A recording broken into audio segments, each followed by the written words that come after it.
Bismillahirrahmanirrahim. Recitamos os versículos 143 ao 146 do capítulo 6. A'udhu billahi minash shaitanir rajim. Bismillahirrahmanirrahim.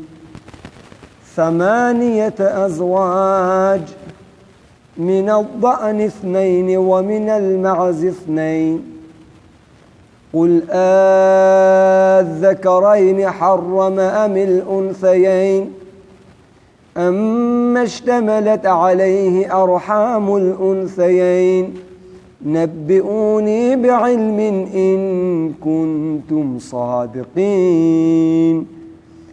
Em nome de Deus, o clemente e o misericordioso. E criou 8 reses acasaladas, um casal de ovinos e um casal de caprinos. Daí no versículo 144, no próximo versículo, vai dizer um casal de camelo e um casal de vacuns, que seja boi e vaca. Diz, qual deles ele proibiu? Os 2 machos ou as 2 fêmeas? Ou o que contém as matrizes das 2 fêmeas? Informai-me com ciência, se sois verídicos. Esses versículos, como outros versículos da página anterior, que a gente recitou na sessão anterior, está falando com os idólatras da época do profeta Muhammad. Que por que vocês proibiram algumas alimentações, alguns gados lícitos? Quem proibiu?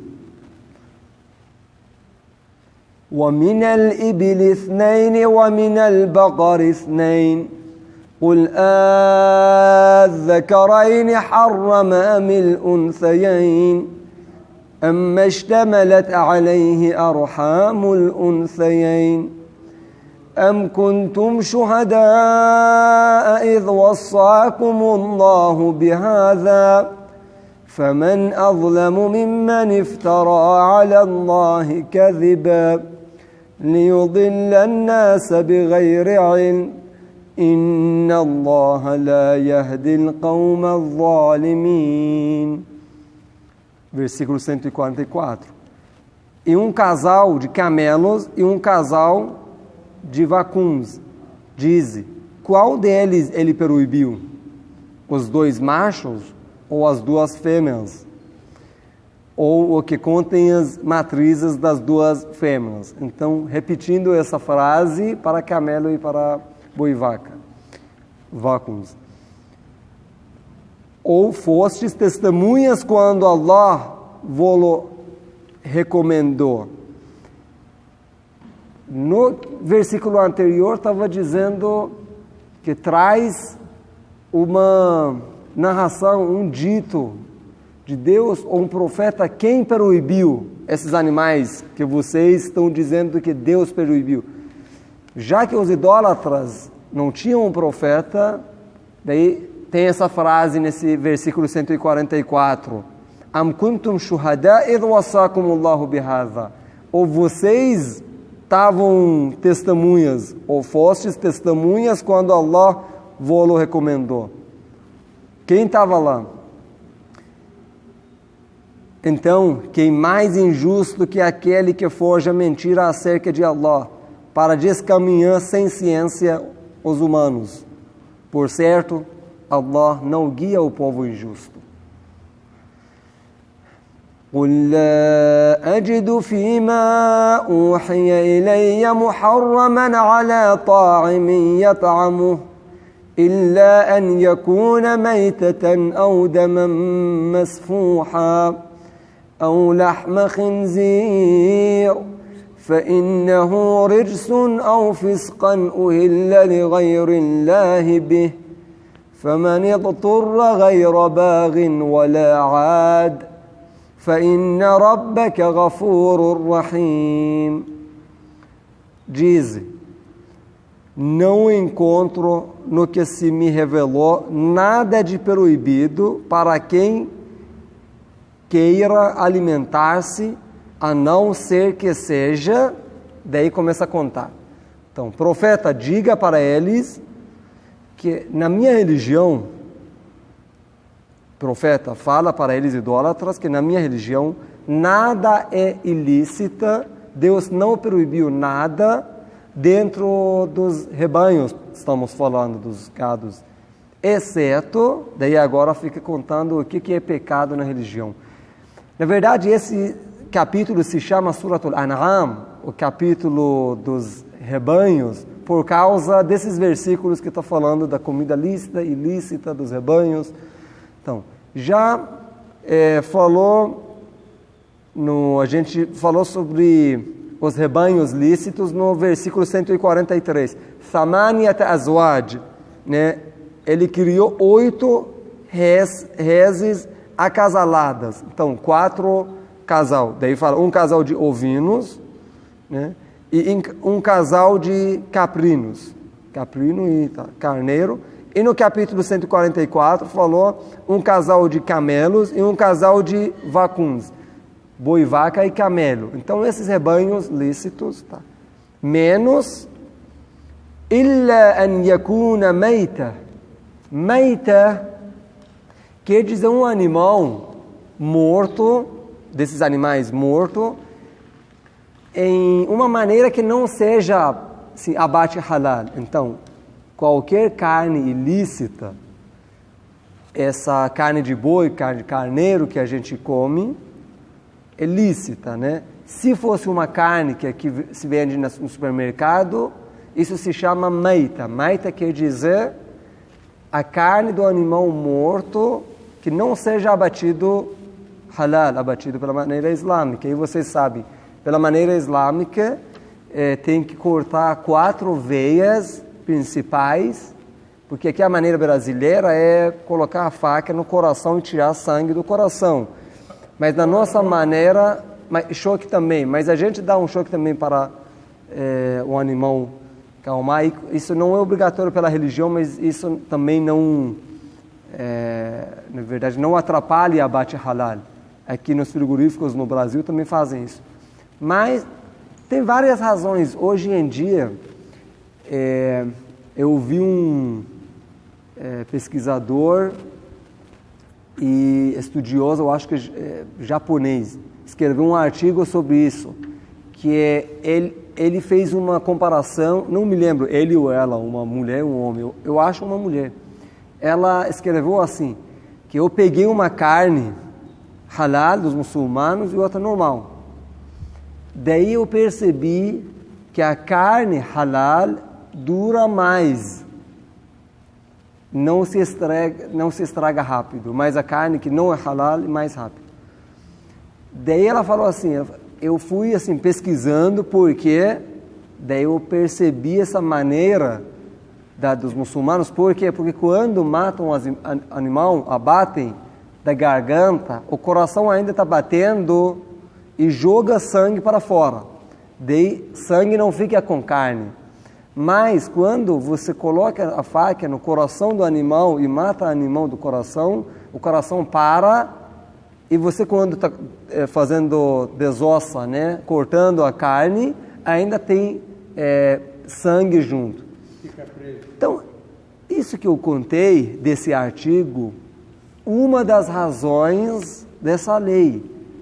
Mas a gente obedece, né, a gente não come carne que não seja halal pela obediência, mas todo dia os médicos, os estudiosos estão achando mais uma razão para qualquer lei dentro da jurisprudência islâmica.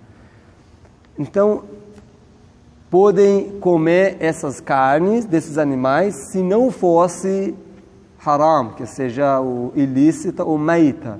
Então, se fosse abatido pela maneira islâmica, pode comer. Au damam masfuha, ou sangue fluido, sangue que assim, sai do corpo do animal, depois do abate, também você não pode tomar porque tem gente, até hoje tem, eu vi, tem algumas pessoas, juntam sangue do boi e fazem até secam além de usar para outras comidas, secam e fica como como fígado. Eles fazem churrasco, isso é pecado. E a gente não pode comer sangue do animal. Também não é bom não é saudável, sem dúvida, prejudica. Essas leis no abate halal, algumas leis por causa da nossa saúde e outras por causa da nossa saúde espiritual, né? Por exemplo, por que falar Bismillahirrahmanirrahim em nome de Deus e abater em nome de Deus? Porque a direção de Meca, nossa casa sagrada?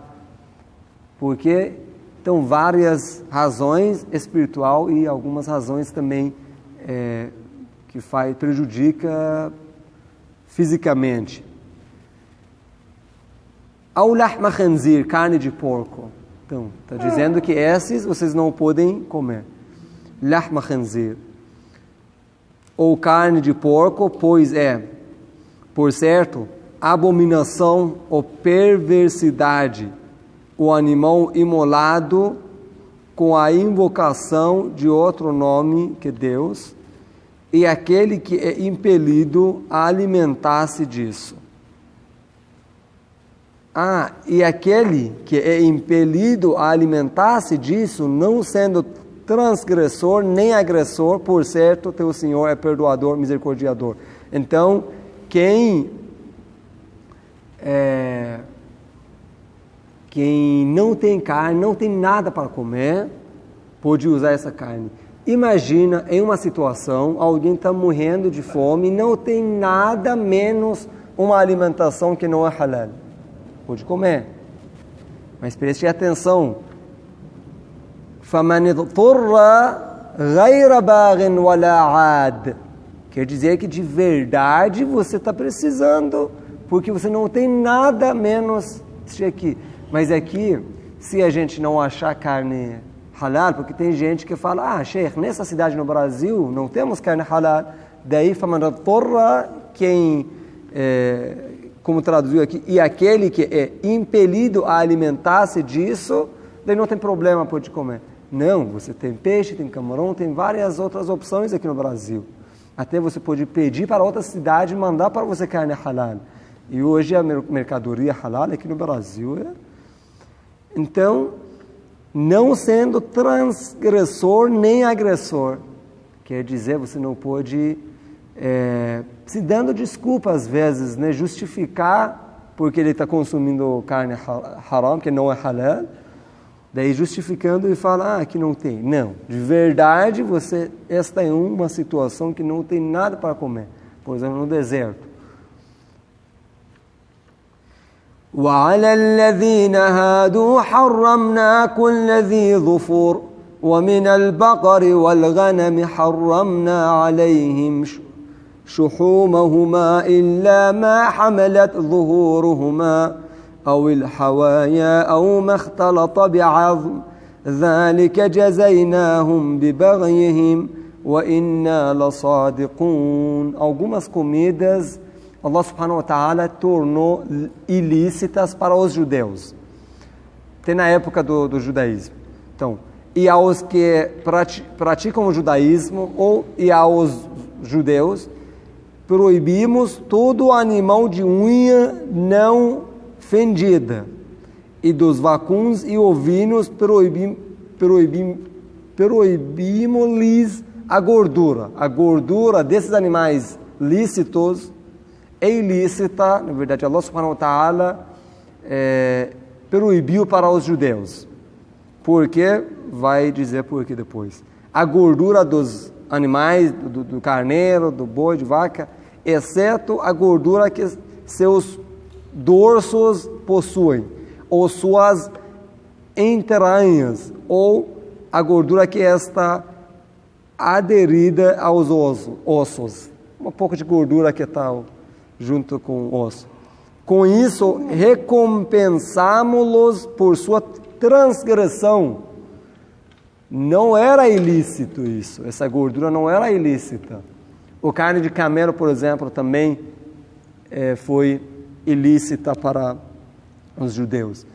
Mas pela transgressão deles, isso foi uma recompensa da transgressão e a gente deixa proibido que eles não podem comer. E por certo, somos verídicos. Por certo, somos verídicos. Deus está lembrando eles que de onde esse mensageiro Muhammad sabe tudo isso. Hoje tem uns líderes das outras religiões que dizem, Muhammad estudou com uns rabinos, com uns padres, por exemplo, e por isso ele aprendeu e escreveu isso no Alcorão Sagrado. Mas por que eles dizem isso? Porque isso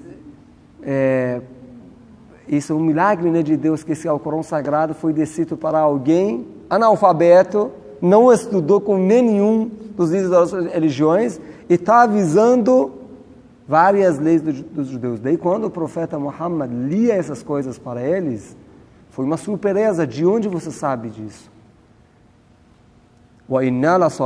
Por certo somos verídicos. E vocês sabem isso que eu estou narrando, né? Diga profeta para eles, vocês sabem que isso eu estou narrando das religiões de vocês, tudo está certo. E vocês têm isso, e não estudei. Então, isso é a sua palavra de hoje. Na época, todo mundo sabia que o profeta não estudou. Isso foi um dos sinais da profecia. Sadaqallahu al-aliyyul azim. Allahumma